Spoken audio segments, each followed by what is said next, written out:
Same order of play we've been having. You're playing the Company War. Union forced to go first, then the Maziani, and the two merchants in the order they were in. The Union got a bad roll. They had 3 escaping ships from here. One of them went back. They only rolled a 3. One of them went back to Esperance. Otherwise, they could only go to 1 dot away, and then they'd be a real target. One went to Esperance. The other 2 damaged ships went over to Saitine, where they can slowly repair.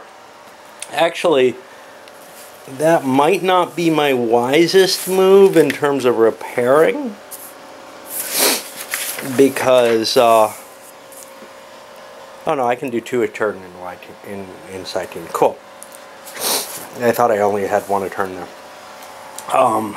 And now for the Maziani, they got a really crap roll.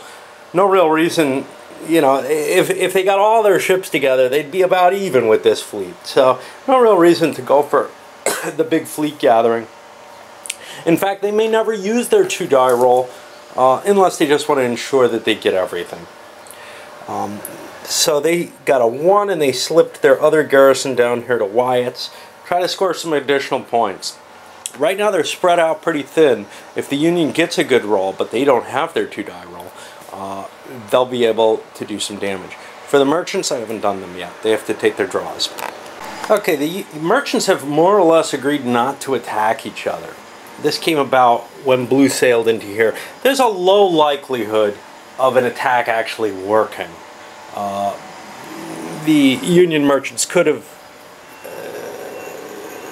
had just 1 unit there and moved most of this stack to Viking. They chose not to do that because they didn't want to risk their goods, but then they kind of talked with the Earth merchants and they're saying, you know, we're both doing poorly compared to the military players at this point. Let's not interfere with each other. Let's not go raiding. Let's just try to do this as peacefully as we can. Oh, I forgot about this guy. I don't know what to do with him. He was allowed to place himself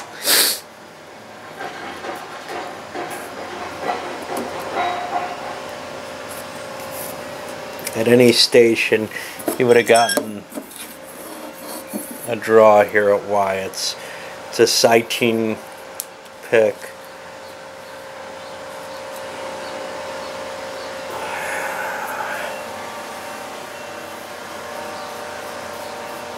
They'll sell it to the Maziani for 1. Okay. Anyway, because the Maziani really do need the repair points, and Saitine is not liable to be available to the Union anytime soon. That's the thing. Both sides have kind of aligned, at least to some extent, with one of the military factions.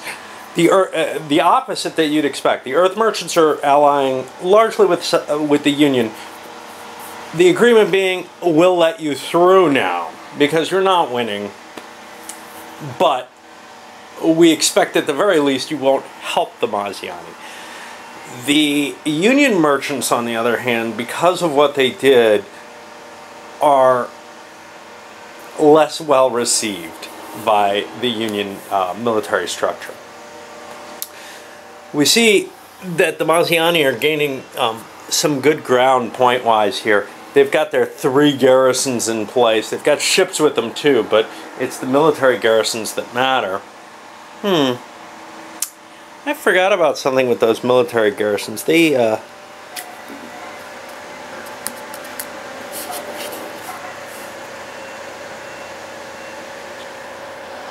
when you first garrison an enemy a station, you get a supply counter. So they're actually owed some more from this blue section. So they've got a little bit more in terms of counters, and we're running out of Union military counters, or Union economic counters, just because the Maziani have just grabbed so many of them there. Oh well. Yeah, but they're in a good position point-wise. The Union, on the other hand, still does have a bigger force. If they can bring it to bear against the spread-out forces of the Maziani, they may begin to pick off the military units and be able to reassert themselves. There's not a whole lot of time in the game, though, as we move to turn 5. Okay, total shake-up in the player orders. Everything swapped. Both for the military side, the Maziani had to go first this time, and for the merchants as well, which with their agreement may not be that big a deal. The Maziani took their 2 die roll so that they could gather their fleet safely, and they got a crap roll. They wanted to move their entire fleet to some other place, say Fargon or something, so that they'd have 1 additional point coming to them. Well, they didn't get that. They got like a 4, and they were only able to move everything to Paradise, where they had too many ships to begin with. The Union, of course, can't do a big all-out assault on the Maziani fleet, and I don't know how valuable that would be anyway. You want to get it in pieces. They got a 5, which is a pretty good roll, but not quite good enough. They'd need 6 ships to hit the 2 garrisons. So what they did is they dropped 3 ships here, and they're sending 2 carriers here to begin the process of investing this. They would have the option of attacking Wyatt's, destroying it. It's worth 10 victory points. If it remains under garrison for the entire game, it would be worth 12 victory points. But they're gambling that they'll be able to get another ship there safely, that everything will work out okay. But it is something of a risk. Now we go to the merchants, but this garrison is going to be destroyed, and that's going to be worth a victory point. It comes back next turn, though. And as we push to the end of the turn here, just mark that. Well, the merchants made their shipments all pretty calm and easy. Maziani picked up 6 points for their 2 garrisons. Union only 1, 2, 3, 4, 5 points for what they have. Somehow this feels wrong, like I may have misadded something, but this is where we are. 31 points for the Maziani. They look like they're pulling ahead, just a little bit ahead, but there aren't a lot of turns left, which is leading the merchants to kind of consider, what do they want to do? Because right now they're in kind of a dead heat with the Union, but the Maziani are ahead. So there's something of a leaning away from the Maziani here, even though they've been perfectly conciliatory towards the merchants in the sense of having to bring them down. But we'll see where it goes, because right now the Maziani position looks like they're going to lose another one of those garrison points, which is where their big points come from. Alright, this next 6th turn opens up with the same ordering as last turn. I rolled the dice out, 2 pairs of die rolls. The Maziani, who have the advantage on the die roll, lost. They got a high roll for their ship movement, though. If they had a 4 or so, well, first thing they were looking at was, can I move a fleet with the garrison, get more points? That would be nice. There's a problem with that.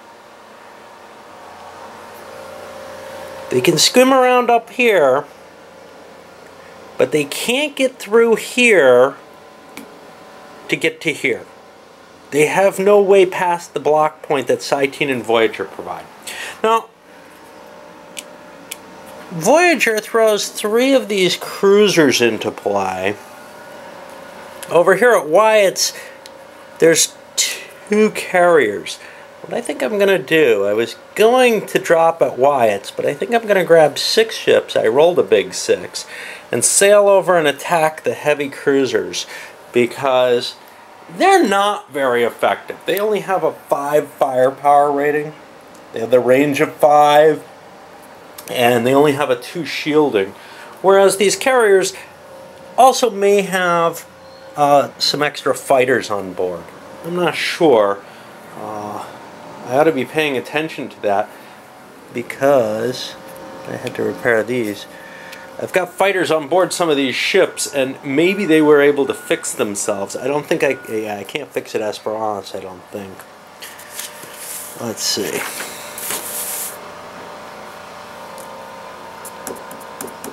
No, just Cytine, Wyatt's, and Fargon.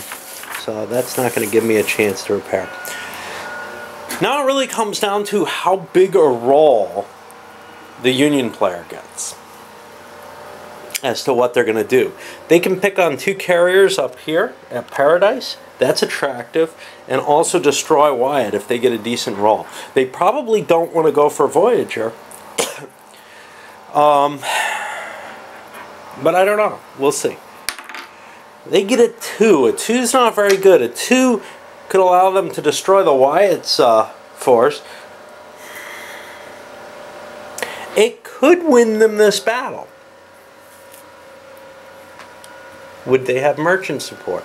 Would they have merchant opposition? I don't know. It's really tough to tell. What a 2 will not do is get them enough ships to destroy the garrison here. They could destroy this garrison. That's sort of the simplest action. They could throw some extra troops here or pull something out of there. I think they've got no chance of winning this. So pulling 2 ships out may seem wise. Drop them over in Wyatt's, give them more force there, and that's going to destroy that factory. They're surrendering Voyager, but trying to maintain some sort of status quo. The problem with surrendering Voyager is it is the choke point that opens up Fargon. Alright, on to the merchant. Well, this is at the end of turn 6, on to turn 7. Not a lot left. You can see the Maziani still pulling ahead another point each turn. Actually 2 points this turn because that cruiser got destroyed with merchant help.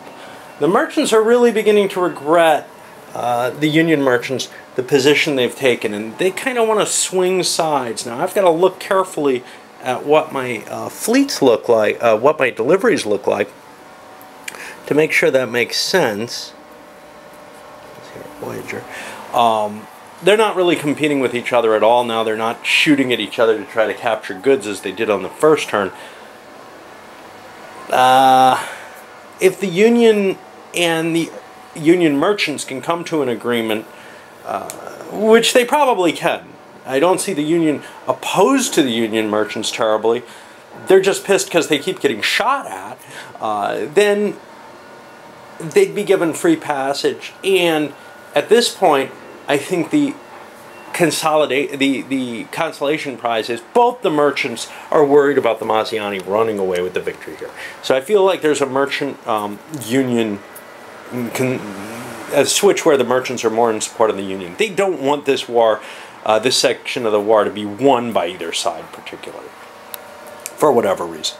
Anyway, point-wise, that's where we got it. We had that little battle. It was basically a complete blowout.